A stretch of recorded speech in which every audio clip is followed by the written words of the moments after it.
मित्रांनो, आपण question tag part 1 हा व्हिडिओ टाकलेला होता. त्या व्हिडिओला खूप चांगला प्रतिसाद दिला. आज आपल्याला क्वेश्चन टॅग पार्ट 2 बघायचा आहे. तर क्वेश्चन टॅग मध्ये महत्त्वाचे रूल्स आपण बघत आहे आणि यावर आयोगाने विचारलेले प्रश्न सुद्धा आपण यामध्ये घेत आहे. तर मागील व्हिडिओला खूप चांगला प्रतिसाद दिला. याही व्हिडिओला लाईक, शेअर आणि चॅनलला फॉलो करावं.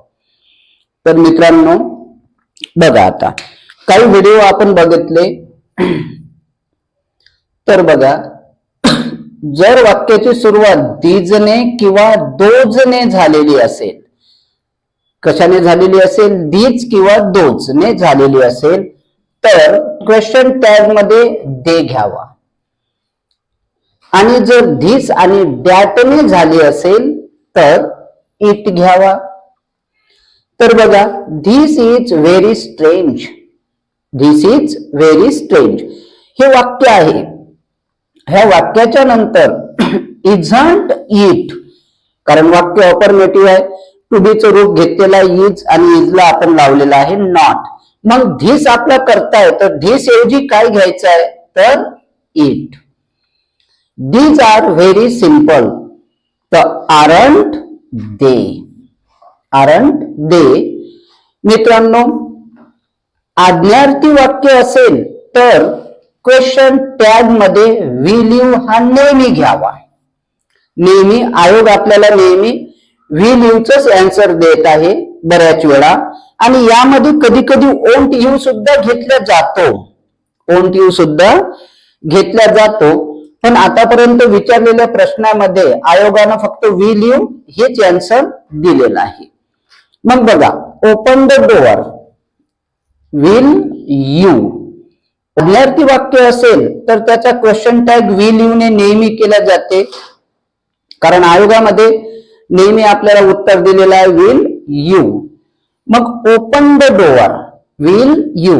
पण यामध्ये रागावणे, खडसावणे, खरटपट्टी काढणे किंवा तांबी देणे असा जर भाव वाक्यात असेल, तर वाक्य होकारार्थी असेल तर त्यामध्ये आपल्याला कांट यू घेतल्या जाते. मग बघा, use your on mind. Use your on mind, can't you. Use your on book, can't you. यामध्ये खडसावणे, तांबी देणे ह्या भाव असेल तर. लेट्स च्या वाक्याचा टॅग हा शाल वी ने करावा. Shall we plus question marks. मग बघा, लेट्स स्टार्ट आयोगाने विचारलेले वाक्य आहे पूर्ण. लेट्स स्टार्ट, शाल वी आणि question marks. Let's go to play, let's go to play, shall we question marks. Let जर आज्ञार्थी वाक्यात वापरला असेल तर त्याला साठी will you घ्यावे. मग let him go, will you. Let him go, will you. तर मित्रांनो, हे आपले क्वेश्चन टॅगचे काही महत्वाचे नियम आहे जे वारंवार आपल्याला प्री मेन आयोगामध्ये क्वेश्चन टॅगच्या वाक्याच्या सुरुवातीला एनिथिंग, समथिंग, एव्हरीथिंग, नथिंग जर आलेलं असेल तर त्यासाठी आपल्याला इट घ्यावा लागतो. त्यासाठी काय घ्यावा लागतो? इट. बघा, आता एक्झाम्पल पाहू. Nothing is ready. वाक्य नकारार्थी आहे म्हणून is it. Nothing is ready, is it. आणि something is wrong. Affirmative sentence आहे त्यामुळे इझंट इट, इझंट इट. मग यामध्ये बघा आता little, few, hardly, scarcely, rarely, seldom हे वाक्य जर, हे शब्द जर वाक्यामध्ये वापरले तर या शब्दांना नकारार्थी अर्थाने वापरतात, म्हणून टॅग हा होकारार्थी करावा. मग बघा आता याच्यात see hardly your smile, see hardly your smiles. Does she. She hardly ever smile. Does she. स्माइलला यस लागलेला आहे आणि करता सी आहे त्याच्यामुळे does she. Few people knew the answer. Did they? Few people knew the answer. V2 आहे त्यामुळे आपल्याला did घ्यायचा आणि वाक्य निगेटिव्ह सेन्स मध्ये आहे त्यामुळे did they. We seldom see them nowadays.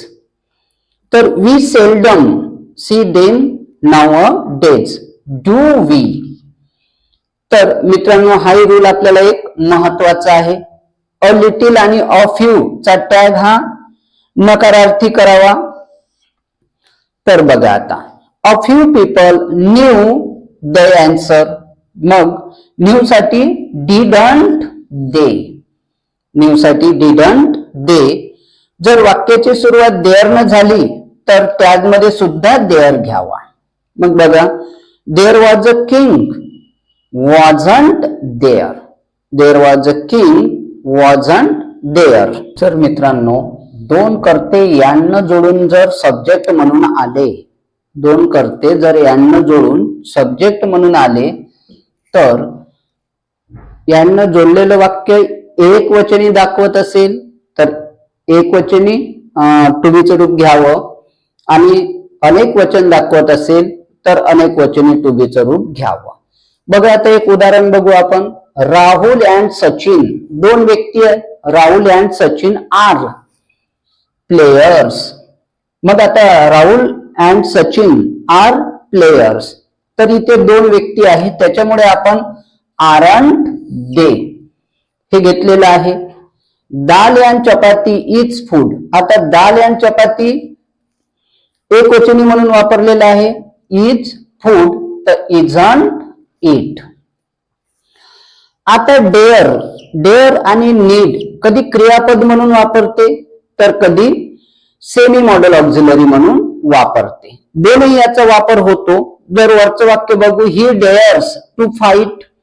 आता डेअरला यस लागलेला यामध्ये सहाय्यकारी क्रियापद नाही आहे त्यामुळे आपण doesn't he. Doesn't he. We needed your help. तर नीडेडला V2 आहे. V2 असल्यामुळे डिडंट वी. डिडंट वी पहिला करता. मग आता हेच वाक्य he need not go to there. He need not go to there. तर क्वेश्चन टॅग मध्ये नीड ही.